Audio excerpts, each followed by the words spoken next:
welcome back to another episode of the San Fransico Global Podcast. We have, as usual, Jude. How are you today, Jude? I'm okay, my man. Really blustery and windy out here in London, but still good. Well, unlike our guest, which is in LA at the moment. So our guest for this episode is Tesa Ho. She is Hawaiian-born Chinese. According to her LinkedIn profile, she's a quantitative trader and a data scientist. I don't know, but no, we met in Hong Kong a few years back, and she is also the first female black belt in Hong Kong. And in her spare time, she travels, she surfs, skate, trades, and does Jiujitsu. And without further ado, we have Tesa.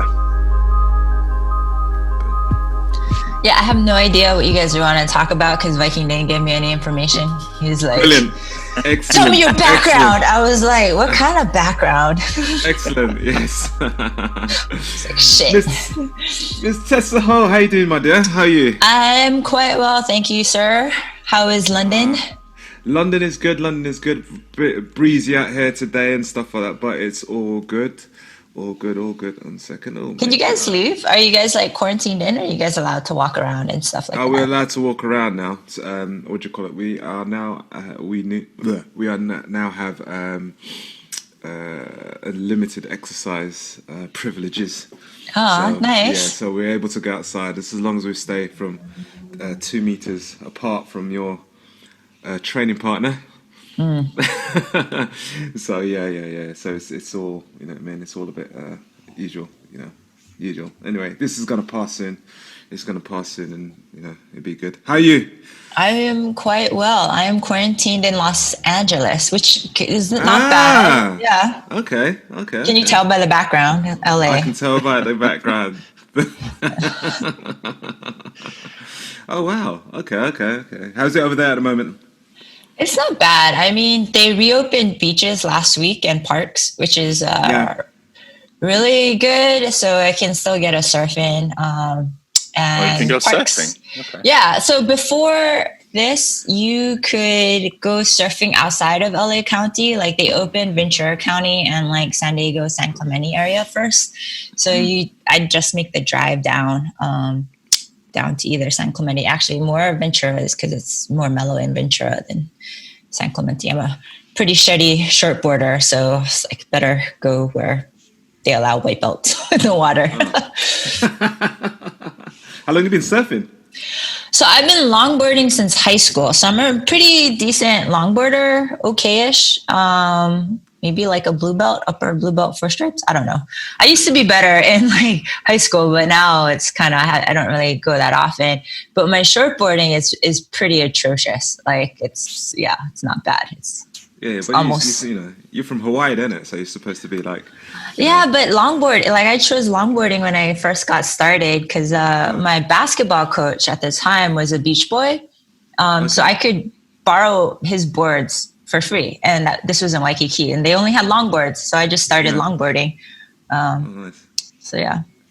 No kite surfing. Not been tempted to go kite surfing. Dude, my knees. I got joints and shit, man. You should take a jiu-jitsu person and put them into another sport, and then all the injuries start coming out.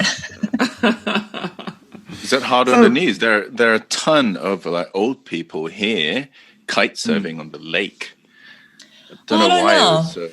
I would think it's hard on your like shoulder joints if you fuck up, right? You're like popping it out or getting dragged or some shit. Like you don't let go and you just. No, but you got your harness and stuff like that, isn't it? It's like. Oh yeah, maybe. If the wind hits and you jump, just then boom, boom, boom, boom. That impact. Like I don't skateboard. I just surf skate. I don't do the shit that you do, Viking. What's the difference? So surf skating is it's like more of like a surfing motion. So you don't do like the ollies and stuff that. You're just trying to do like surfing things like slides and I don't know, going up ramps and stuff. So theoretically, you're not supposed to hurt yourself as much. I don't know. You can always get hurt, I guess. It has been really hard on my ankles. Oh, That's what I was like, what the fuck are you doing? I kept jumping. Like, He's like jumping, landing like halfway on, halfway off his board. I was like, what the fuck?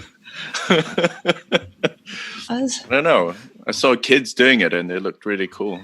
That's because they're like meows. They don't have ligaments at that age. Like literally, I think you have to be young to handle like skateboarding. You either get it when you're young, because when you learn when you're old, it just doesn't happen. Oh yeah. That's yeah. Yeah, we got to persist in it. Got to persist in it. You can do it, Viking. Pro skater. It's an Olympic sport. You can represent Hong Kong, maybe. I know, that's exactly what I thought. So, Tess, man, tell us about what you do, man. Because what is it that you do? You're a quantitative trader, data scientist. Oh, so I don't even know what she does. But Viking, I was like, to understand for ages. I was like, Viking's asking me questions. He's like, what? They're like, just tell me about your background. I'm like, jiu-jitsu background or life? And I was like, well, I'm just sending you my LinkedIn profile then. Bam. No, I do quantitative trading. Right now, cryptocurrency. She never explains what that means. Yeah. I write computer things, try to buy low, sell higher, sometimes in reverse. Sometimes it doesn't work. But, hey, you try. So you guys are the ones that kind of build the algorithms that everybody else goes by? Kind of, sort of, yeah. Usually I do it for the shop that I'm working for, so proprietary trading. Okay. But, it's never too good if you let everybody use it. You're just not that scalable. So there's only a certain finite amount of edge. So you try to keep it for yourself. Okay. How about that project with Oleg? Oh, his online sex store or the Amazon part? I don't know. He didn't. I think his Amazon is doing pretty well. I anticipate it to be doing fantastic right now. If it's not doing fantastic, then he should be having issues. So everybody should be buying their sex toys from Oleg's store. He's toys. So stuck in Ukraine. Oh, he is? Yeah, but everything is online. All his logistics and stuff run out of Hong Kong. And his suppliers are in China, so I don't think that's too big of an issue for him. Okay. Was it taketoys.net, taketoys.net.hk or something like that? I've never been on his website. It's not bad. His website, of all the, so I ended up doing a lot of research on the sex toy space, which was really random because I was working out of pure yoga. So my screen was strap-ons, dildos, vibrators in the middle of pure yoga. But he has quite a variety of products. I think probably more so than the majority of US stores and other stores. So if you needed a fuck doll, there you go. to put in a stadium like in the Korea. Do you remember that article that came out this week where I think it was because they have to have closed events, they the football team put sex dolls inside the stands so they look like people in there. But all girls, all underage girls, all just everybody's like. I think what do you call it? I think they got fined for it, something like that, $85,000, for putting. I was like, man, just let it go. Those things are expensive too. There's why wouldn't you just try to create a jiu-jitsu dummy and put a random mask on? That would be cheaper. Sex dolls are expensive. They are expensive, huh? We went to visit Oleg's store a couple of times. Oh, he took us up there. But they took us up there. Yeah. They're expensive. Bit of backtrack. Yeah. To visit Oleg, we were visiting Oleg in his sex store. Yeah. So tell me about your jiu-jitsu life, man. Come on. It's not existent right now. Yeah, I started at House with Kurt. That was back when it was on Valencia Street, so it was pretty small. I think probably the size of Kowloon, not such a big space. And yeah, I was just looking for a martial arts that would be more practical. And at the time, this is like the random story that I tell everybody. I was actually working at the bar on Castro, which is a gay bar. And I was like bar backing, bartending. And do you guys know the difference between queens and bears and all those terminologies? Okay. Well, anyway. Educate us. Okay. Queens are like the more feminine gays. I think like you could probably call them more along the lines of a fag if you could appropriate that term. So my bar was queens. So they're just like, they're more mellow. They're getting into slap fights. It's not like anything major. And then the bears are like the big muscly guys with like the leather chaps that you kind of see. And so there was a bear at my bar and I was cleaning up the drinks on the counter. And I just grabbed empty glasses and he's like, oh, that was my drink. So I like passed it back to him and he like finishes and he's like, that wasn't my drink. And I was like, well, there's only, two drinks. That was the last one I took. So, okay. And he like throws the glass over his shoulder and I'm like, well, you can't just throw a glass, buddy. You could have told me and I would have poured you a fresh new one for free. And I was like, well, now I have to kick you out. You don't give me any choice. So like, it was like a happy hour, I think on a Friday. So it was just kind of filling up, but not too much. And so I'm like pushing him through the crowd and it's all like the queens, the gay boys dancing. And he like turns around and grabs me by the back of my neck. And so in college, I got a black belt in Taekwondo, but that was kind of like, how Taekwondo is really commercialized. You just learn your little pumse and then you like learn a couple words and a couple kicks and you don't actually spar, but then you get a certificate, right? And you get a new belt.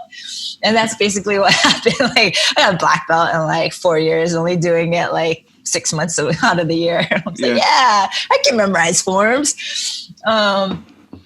And I was like, okay, yeah, nothing Taekwondo could probably help me in this situation. And I just like grabbed him by his neck and was like, don't fucking touch me. And all the queens were like, get your hands off of her. And like, I was like, what, like, really, what are you going to do with this guy? You're going to slap him? Like this guy's really big. And so I managed to like push him out to the bouncer. And we had legit bouncers. Like the bouncer was a Samoan guy. So I was like, yeah, okay, handle him, brother. Yeah. And I was like, ooh, I think I need another martial art, like something that's like actually practical. And I've been, riding my bike past the Ralph Gracies gym for forever and just like looking in the window and then seeing Kurt and they're just like, yeah, I don't know if I want to go in there. And it was across the street from like this biker bar. So everybody was like super sketch and I was like, And then like the next day I was like, all right, let me just give jiu-jitsu a try. And then I went in and the first day, Kurt's like, put on a gi, get on the mat. And I'm like, sweet, okay. And it was just so much fun. Like totally loved it, fell in love with it. Nice. So where did you go from there? So I actually only started doing 2 classes a week as a white belt, right? Because I wasn't sure if I wanted to commit or not. And then I thought I was doing pretty, when white belt, you think you're doing pretty well because I was pretty athletic and pretty big. So I thought I was doing well for a white belt. Probably people were just being really nice to me. And then about like 4 or 5 months in, they're like, oh, there's a tournament. And I was like, sweet, I'm going to kill all these bitches. I'm going to destroy them. So I was like, okay, I better go to like 3 times a week. I better get serious, right? So I started training 3 times a week and I show up at this tournament like, I'm going to destroy everybody. And like in the first 45 seconds, I got like armbarred. Like my world crumbled. Like, especially because, I've been playing team sports my entire life. And, when you lose as a team, if you lose a basketball game, you're like, oh, okay, right back. We'll get them next time, blah. Yeah. You don't take it personally. Like we failed as a team. Like, I did my part. I did pretty good, but y'all suck, kind of thing. But then when it's jiu-jitsu and it's just you versus somebody else and you lose and you think you're going to destroy ass, it's like a huge ego like crush, right? And I was like, you can't hide. You can't hide. And then you're like, well, what am I going to do? Like, I suck. I obviously suck. And so, you really have to come to terms. You're like, well, am I going to quit? Because that just means I suck more if I'm a quitter. Because nothing is worse than being a quitter. Or do I train harder and train more so this never happens again? Because this is the worst feeling ever. Yeah. And that's basically what I opted for. I was like, all right, how many, when is the gym open? 6 days a week? All right, done. So then it was just like every day after that, because I was like, I never want to feel that again. And then I want to kill bitches. So nice. Where did Chicago drop into this? So my jiu-jitsu kind of follows my career path. Kind of Ronin that way. I just kind of take the best opportunity at that point in time. And being a trader is not such a stable job. So I went to Chicago for another trading position. And that's where I started training with Junior. So that's basically what my jiu-jitsu kind of follows my career. Like I usually choose a city where I know there's good jiu-jitsu. It like goes hand in hand. But usually at this point I can find good gyms anywhere I go in the major like metropolitan cities around the world. In the beginning, I'm lucky that I landed in San Francisco and started there because jiu-jitsu was very small. Yeah. It's a that side is a hotbed for MMA and jiu-jitsu, man. Yeah, and I started like 2004, 2005-ish. So it's Nice. How many times did you compete at purple and blue? I think back in the day, I always did pans and I always did worlds. In California, it was easier, but there wasn't as many tournaments because that was back in the day before IBJJF was really IBJJF. So I did like the US Open, some of the Santa Cruz tournaments in there. So I think I was competing maybe like four times a year back in the day. Also, there wasn't as many weight classes for girls. So a lot of times I would end up, I think when I first started, the weight class was like 150 pounds or like, what is that? Like 63 kgs to infinity. And I would end up fighting like 180 pound, 200-pound girls. And I'm like, this isn't going well, So I was like, okay, let's try again. But I would do like gi, I would do no gi, and my no gi game was absolutely not existent. But I just like to compete. Like when you first start jiu-jitsu, you see all the white and blue belts. You're just like, I just want to compete, and you just like compete for every tournament possible. And you're just like, but you never train no gi. And they're like, I just want to compete, and that's where I was. I'm like, I don't train no gi ever, but I'm going to compete, and I'm going to do a flying triangle. My first, just like, I jumped into the flying triangle and just like slid all the way down. I was like, great. What year did you do the Pan Ams? Because I've always I did that tournament in, was it 2003? And I've always kind of loved it. But that was when you had to, everyone weighed in the day before. And so there's this huge queue around the building and stuff like that. It was just so not organized as it was now.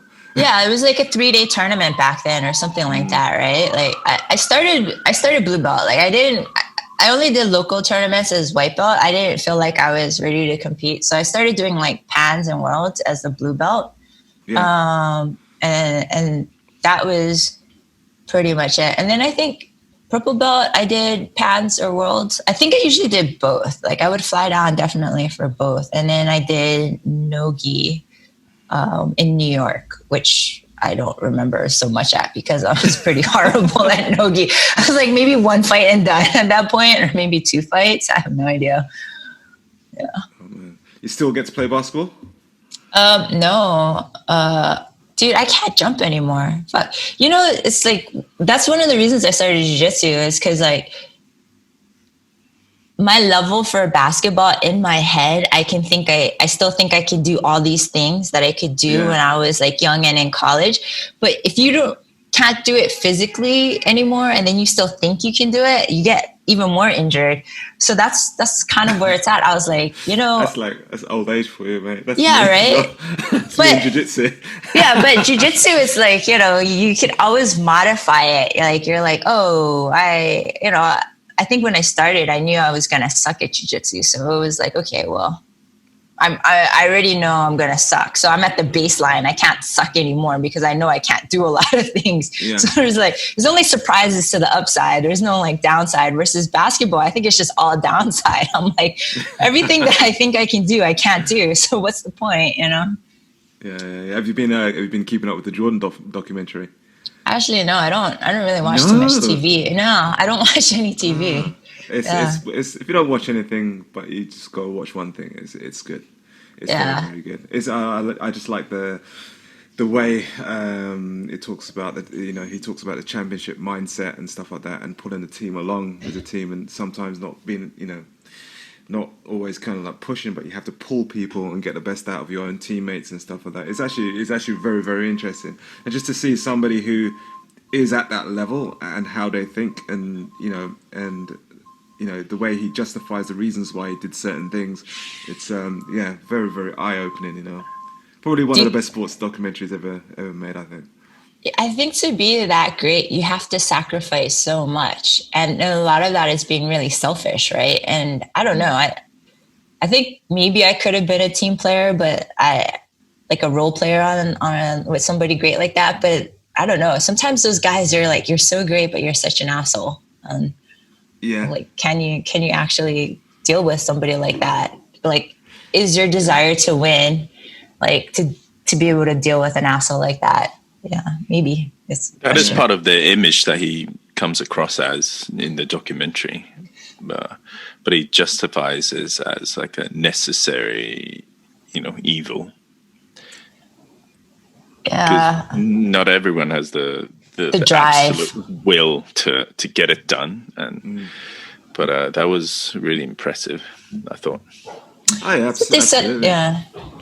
That's what they said about Kobe too, right? Like when he was younger, he had that same drive, and it was a little bit off-putting toward his teammates. So until you prove that you can bring people to that championship level, then you're just an asshole. But once you start winning those championships, then you're a great asshole, and people will tolerate your assholeness. I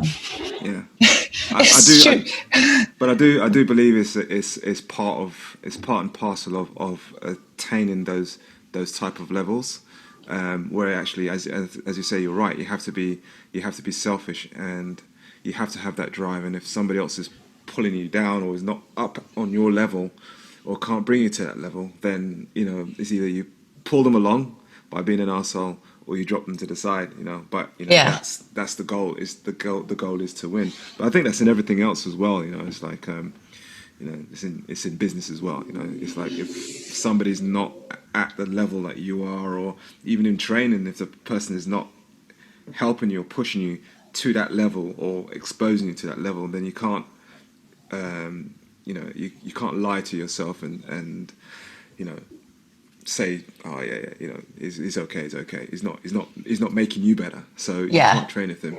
So, it could be training like dragging a dead weight all the time. It's actually rather interesting, because I think in finance, some of the top performers, at least in terms of trading and hedge fund, these guys have serious Asperger's. So their ability to focus, like their mindset, because of their Asperger's, they're just focused on achieving a goal, right? Which is fine, because their sport, trading, finance, whatever, it's a very individualized sport. So their greatness can be done without having to deal with all these external social interactions. It's actually rather interesting to see that level of focus, and I wouldn't say it's maybe lack of social empathy in a team environment, because you can't, as one person, you might have Asperger's and you might be solely focused on it, and that's great. You can go as far as you can go, but you're only as good as your team. So it's really interesting to have that level of focus within a team dynamic, where, as you said, you have to like push or pull and just like force everybody to rise to a level that you need to help you achieve that goal. That's actually rather interesting to see that dynamic. Do you come across many traders that do jiu-jitsu? Now, yes, more so. I spent the month of October in 2019 in New York solely for that reason. It was to train and then network. I think a lot of finance guys are doing jiu-jitsu more. Part of it is they like it's a very physical sport. It's good lifestyle sport. But it's also a mental sport, so you can compete on many different levels. And there's also a level of street cred, you know, like anybody can play tennis and higher or something, but you have to be really, really tough to stick in, you know, achieve a black belt in jiu-jitsu. It's not something you can buy off, you know, it's not like my taekwondo black belt. No. Yeah. I mean, yes and no, right? Like, That's not what I saw in so how much are you guys charging it? No, what are your PTs? But right, like you can't, you know, maybe you got a belt, but you can't fool everybody on the mat when it comes to open mat or sparring, right? You can't fake it like that. So I think that's something that people respect. It's still a respectable thing, at least now. I don't know. Yeah. Maybe in the future it's not. I have no idea, but it still has that, like, you can't fake it. So I think that's still one of the beauties of jiu-jitsu, and the fact that actually it still has that legit side to it.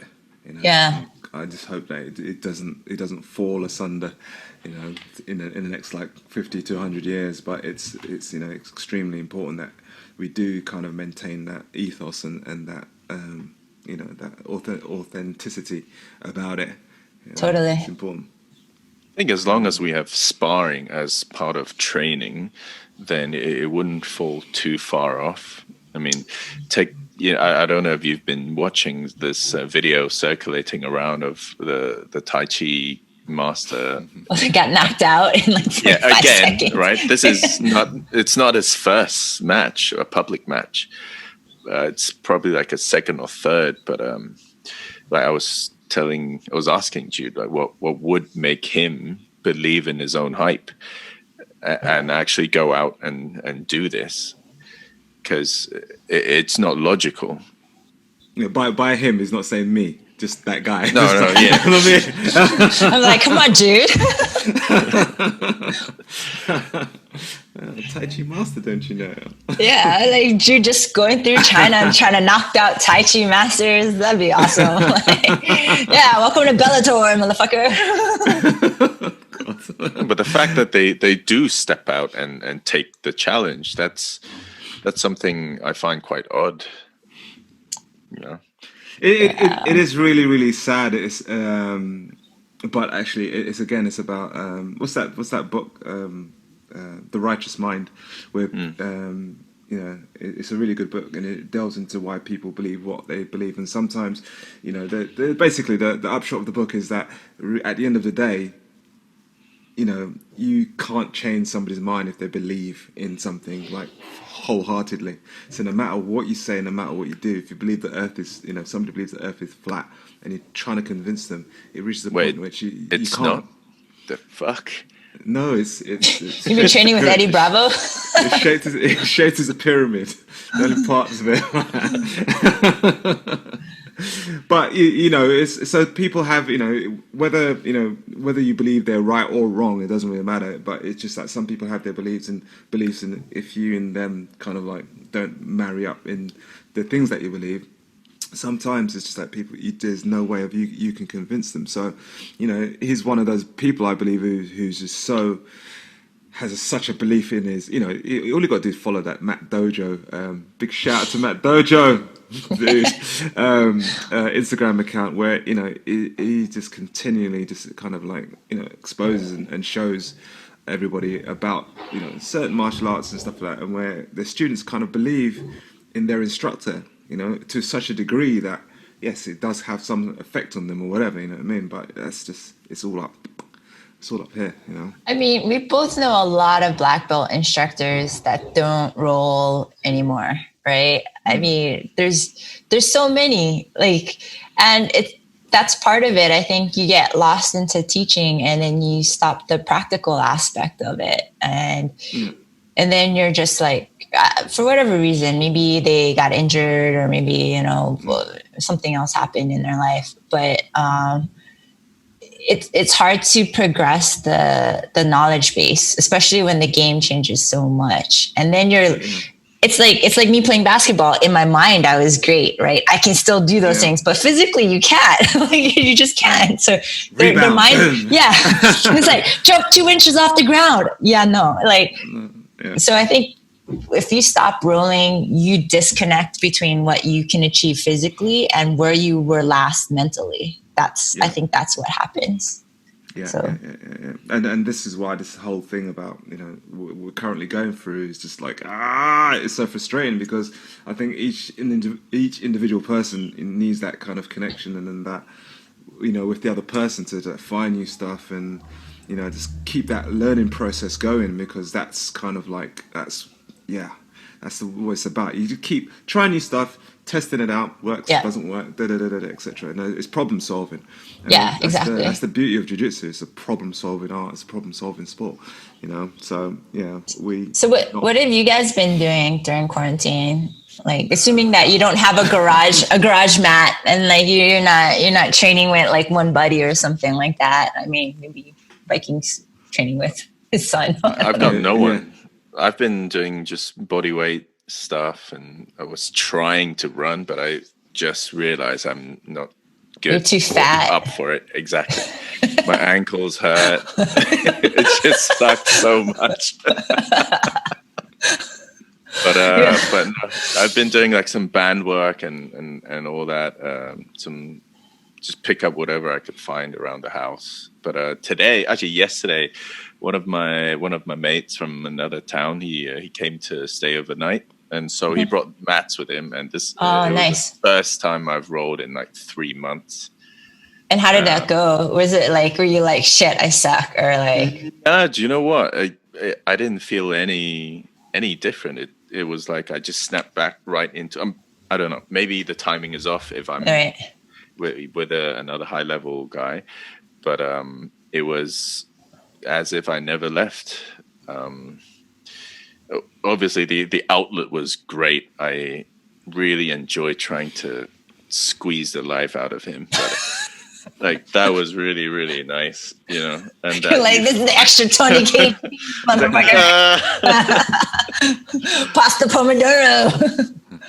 But no, it was really great just to get your roll out, get that flow, the connection, even just like, when you're together and you're touching, struggling, that tension. It's I don't know of any other sport, maybe wrestling, boxing or whatnot, but it's very unique. Yeah, it is the squeeze and the struggle, the reaction, It felt really good.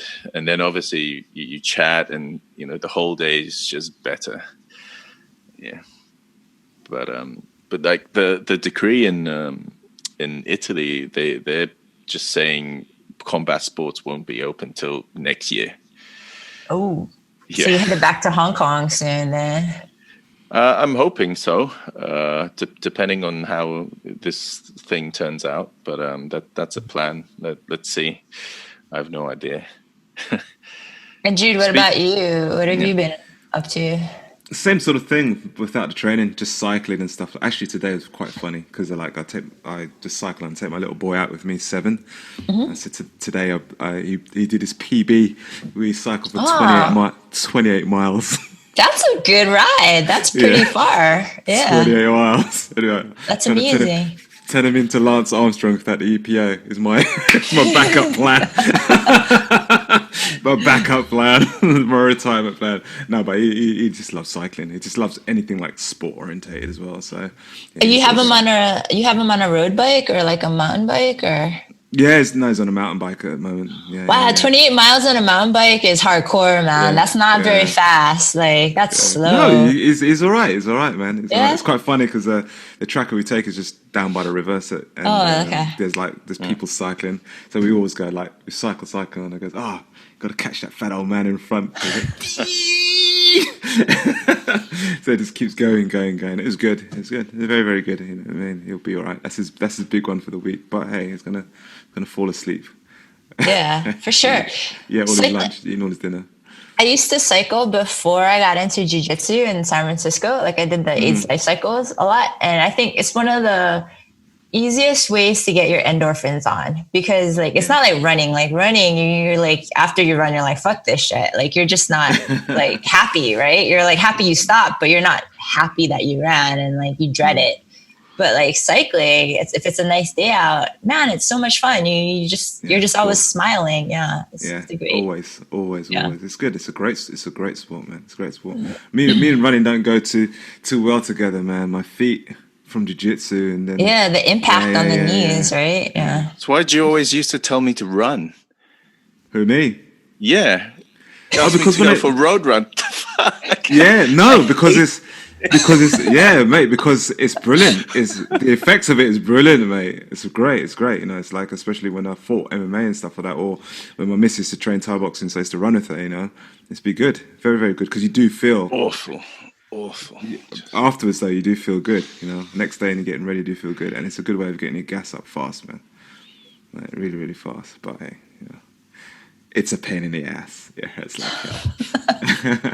like it makes you mentally strong though, because like you're running. It does. Yeah. It makes you mentally strong. You're just like, I've got this couple miles left, and you know you've got to do it. You know you can't stop. You just got to do it. Yeah, because if you stop, you're like, where the fuck am I? I'm like so far away. You're like, I'm screwed. Your body just goes. Yeah. It's like no. So you got to keep moving, man. Keep moving. You kind of can get away a little bit with that, but yeah, running's still good. Still good. Just sucks when you shit it as well, like me.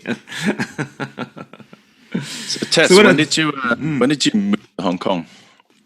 I moved in, I think, 2011 or 2010, maybe the end of 2010. Yeah.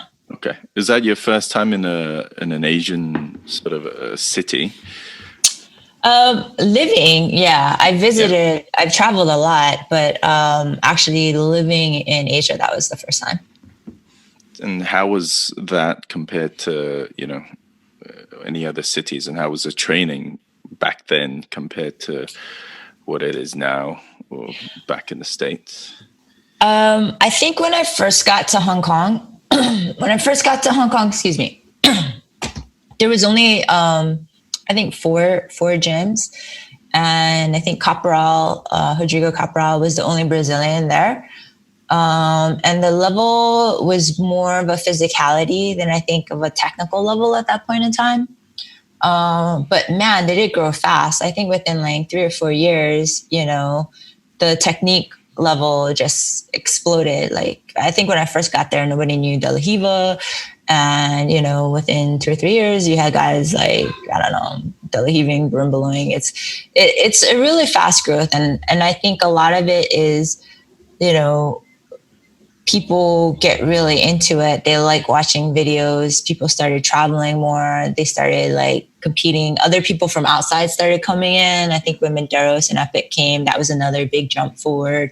I think when like people like yourself that have grown up in Hong Kong, but like went abroad and trained abroad and achieve a higher level abroad, return to Hong Kong, I think that's when the sport really grows again, because it's like another level.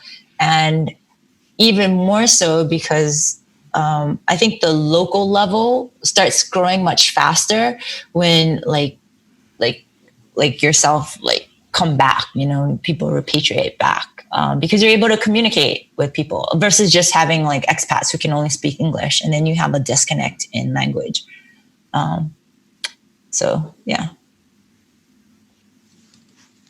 That's one of the things that I realized when I went to Hong Kong and China and stuff like that. The fact that you know, Viking speaks English as well as, and how it kind of translates, and how the guys quickly picked up techniques because of that.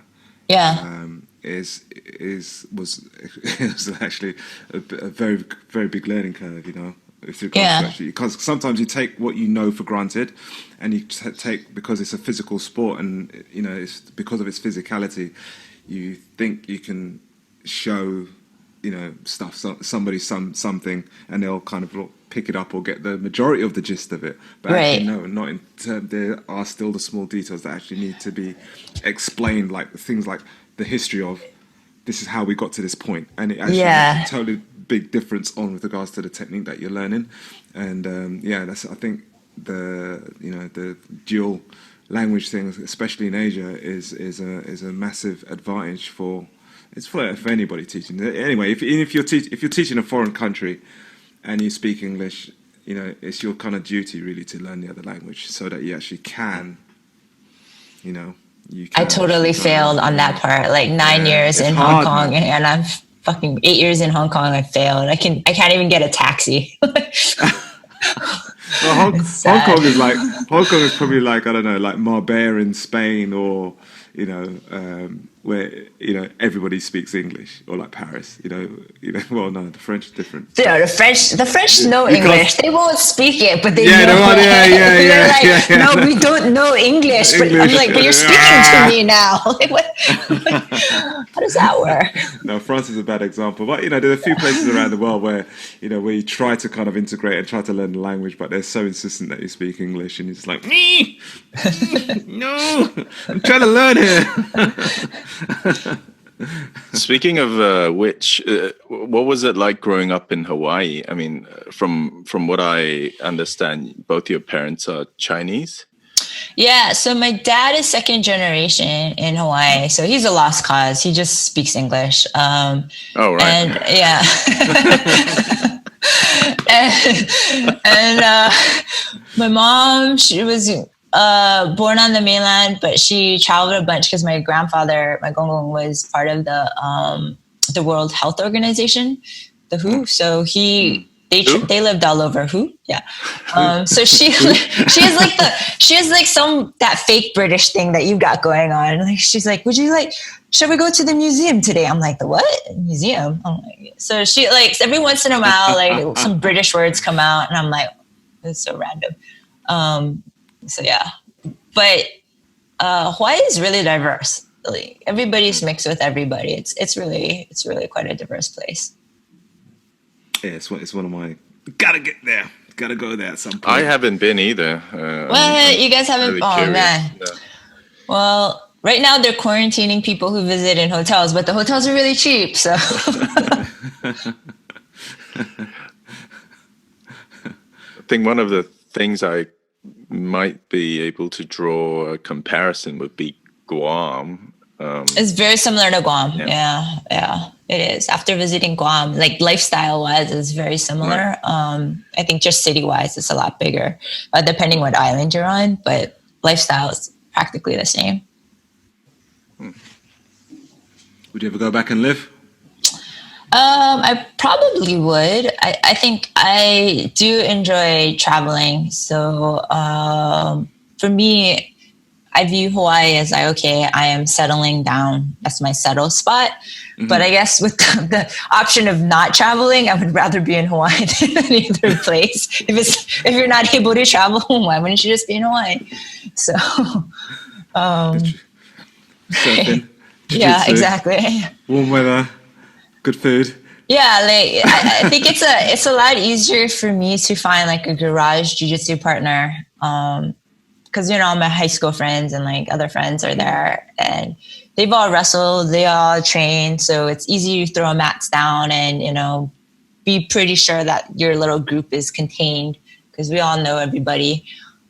Versus like, I feel like here in LA, it's I've been trying to find like a quarantine jiu-jitsu partner, and it's impossible. Like, I can't find anybody that even wants to drill. And I'm like, okay, well, I'm not making one of those jiu-jitsu dummies. I refuse to do it. Like, that's just like, it's great. It works for other people, but I'm like, man, like, just no. Were you not tempted to just go? Because I saw quite a few people that they're rallying up to just open.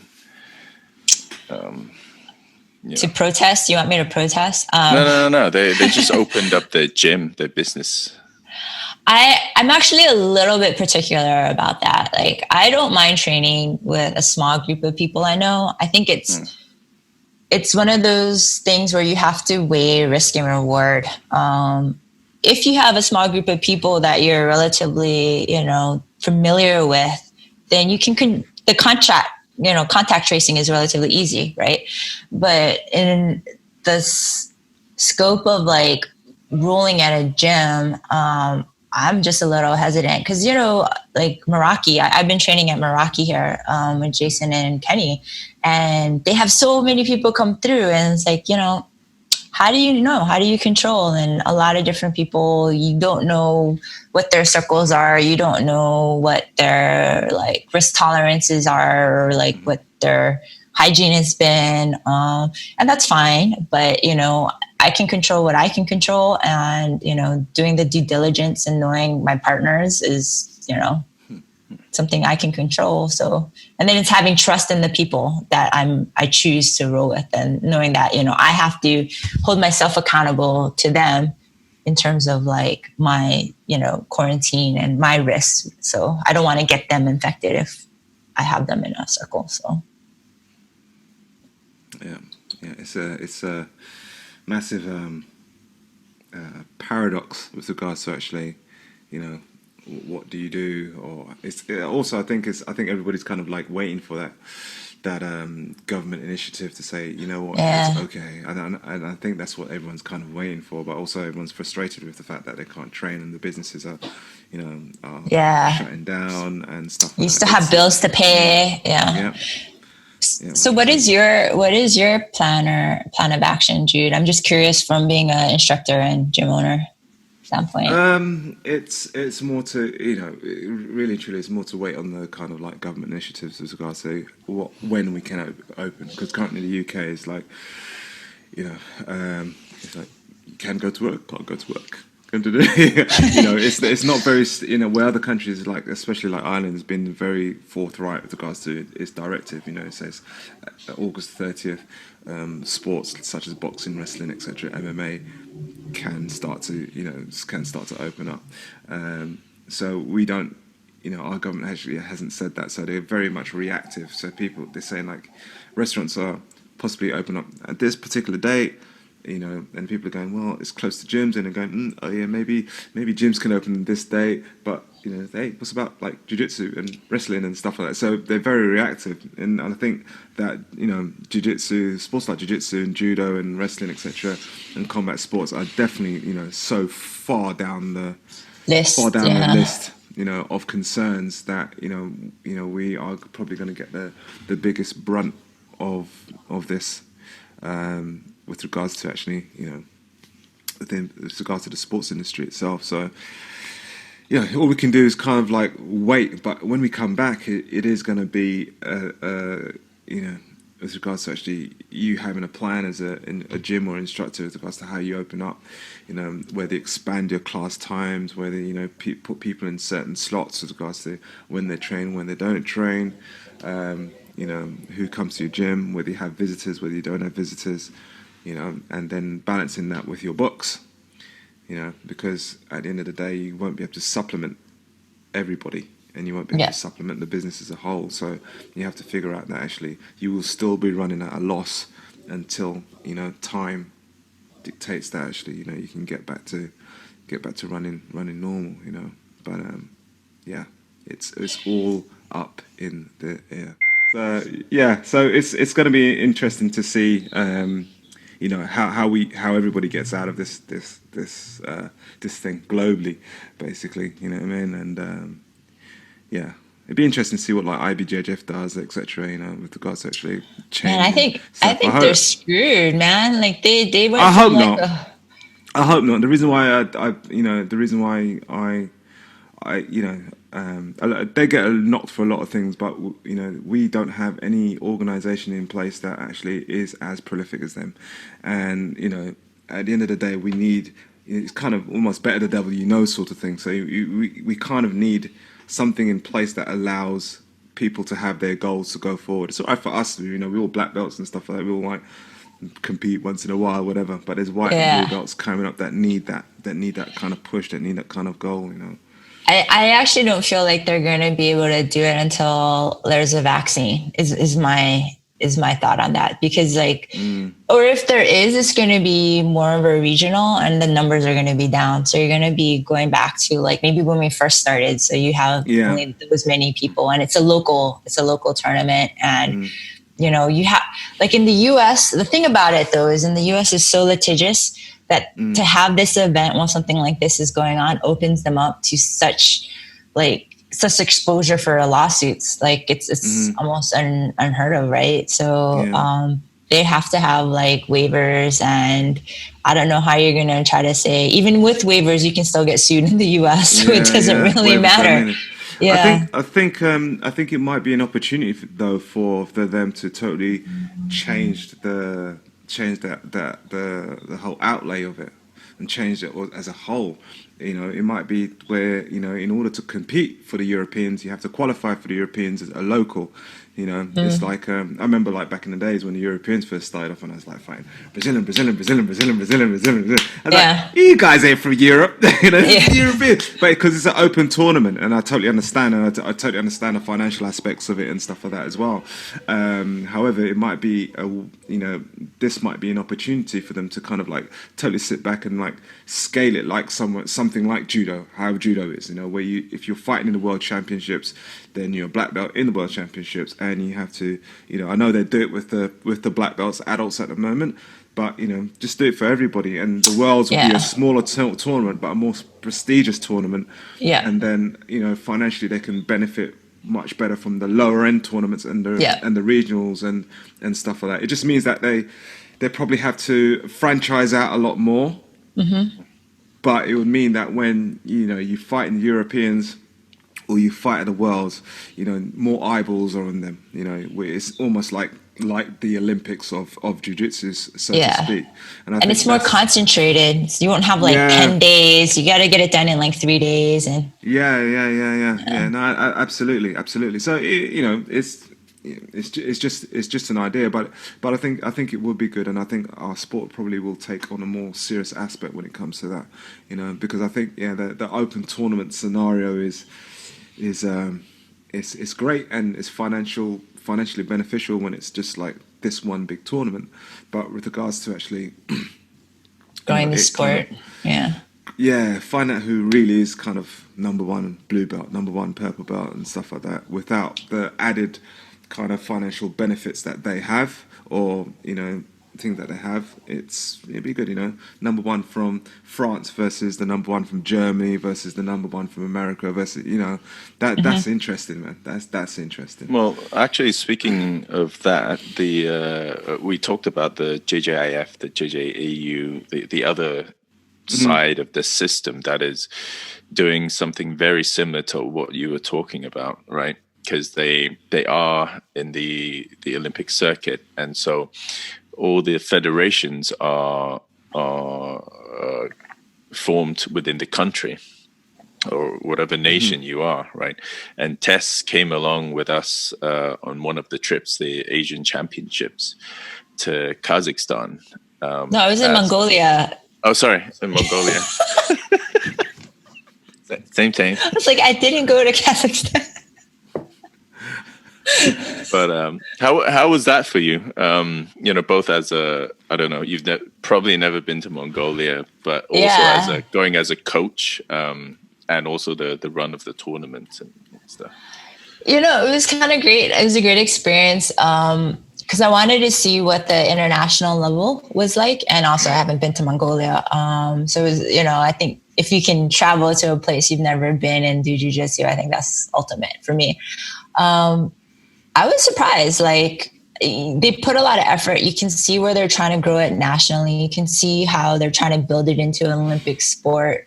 And it's interesting to see the level of crossover athletes. Like, I think, you know, we speak of Kazakhstan, like all those guys in our hotel were probably like world-class, you know, sambo or like wrestlers, and they're just trying to figure out this gi thing, you know.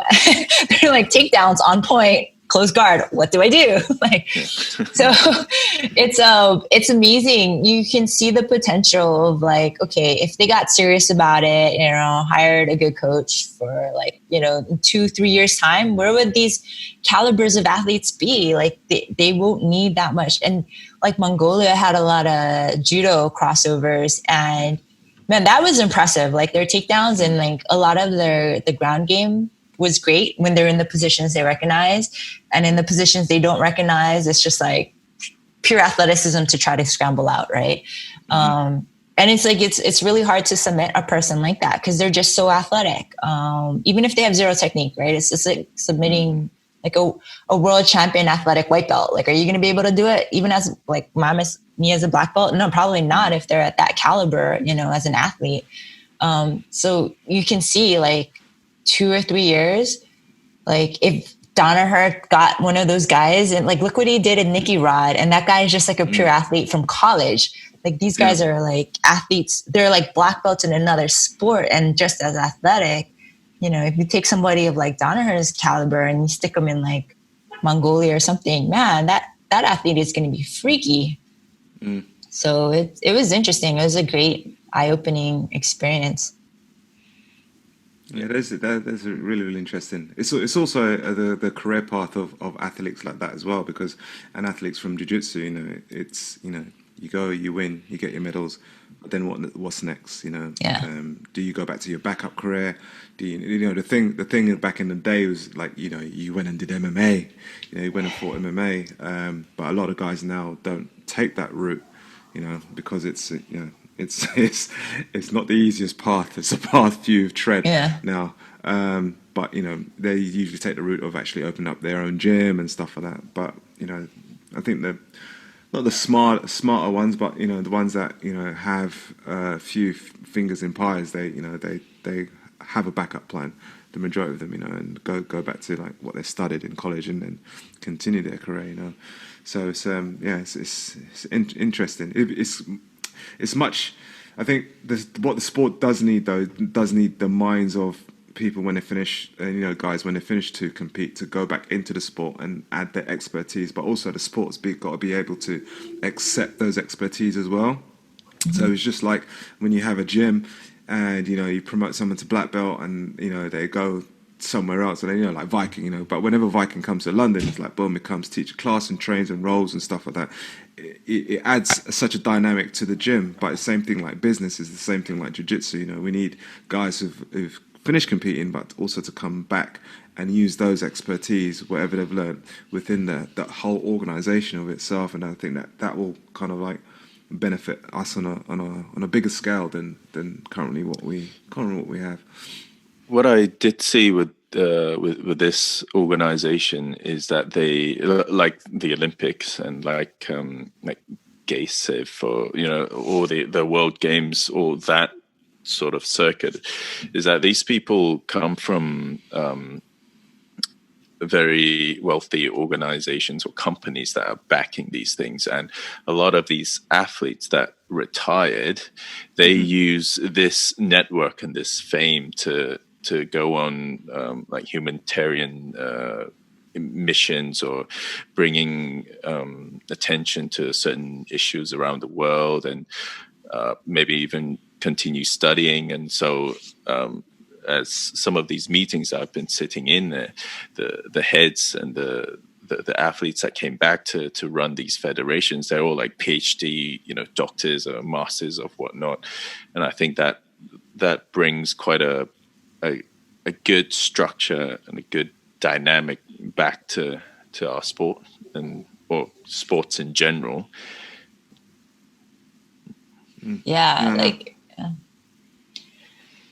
It's really interesting because you can see like in a country like Mongolia or Kazakhstan, where maybe the opportunities are definitely less than if you're in like the UK or the US in terms of job opportunities, right? So that them being an athlete is probably on par to them becoming like an actual like college professor or doing something else like that. So it's actually like a career. Whereas like in the US, I was saying like in the US, if you say you're a professional jiu-jitsu athlete, that's the money isn't there to justify the opportunity cost of you not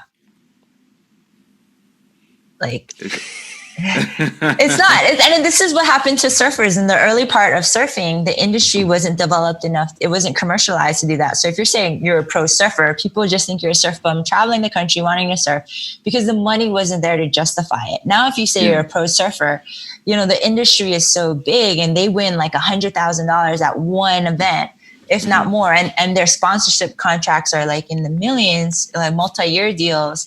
It's like completely different. And you're like, whoa, that takes a lot of effort to be a pro surfer. Like you're really good because it's very difficult to become a professional surfer at that level of quality. Versus now, I think jiu-jitsu is still in the smaller scale, where if you're in the US or something like that, and you're like, I'm a professional jiu-jitsu, people are like, huh? But if you're in a place like Mongolia and you're a professional jiu-jitsu person, like their opportunities are probably less. It's still like a prestigious thing because it's new and it could be Olympic sport. And once it becomes an Olympic sport, you know, it's night and day difference there than it is here in the US. I mean, yeah. That's a very, very good point, actually. Really good point. Really good point. Well, listen, Tess, man, we hit the hour mark. Oh man! Even with our commercial break. even with the commercial break. Man, listen, it was good to see you. Good to speak to you, man. Yeah. Keep safe. You've got that good vibe timer. Yeah. So go, Tess. All right. I guess like any sport, like in life, jiu-jitsu teaches you many things. The biggest is perseverance and empathy, because you have to always remember that you are a white belt. So be nice to white belts when you first start. And then eventually with perseverance, which is another quality that you need in life, eventually you'll make a black belt. So never be afraid to try new things. I'm learning to skate. You know, trying to become a shortboarder. I'm definitely a white belt in the water, and I'm definitely very grateful to the other black belts in the water that aren't super mean. I think they know that I'm a black belt on land, which is why they're very nice to me. But I'm still very grateful that they're very nice to me in the water, and nobody's really yelled at me. And some guys have been very encouraging, so I definitely appreciate that. So, you know, you'll always be a white belt somewhere, and you'll always be a black belt somewhere. So just remember, you gotta share the kindness, you know, share the aloha, and just be good to each other. Awesome.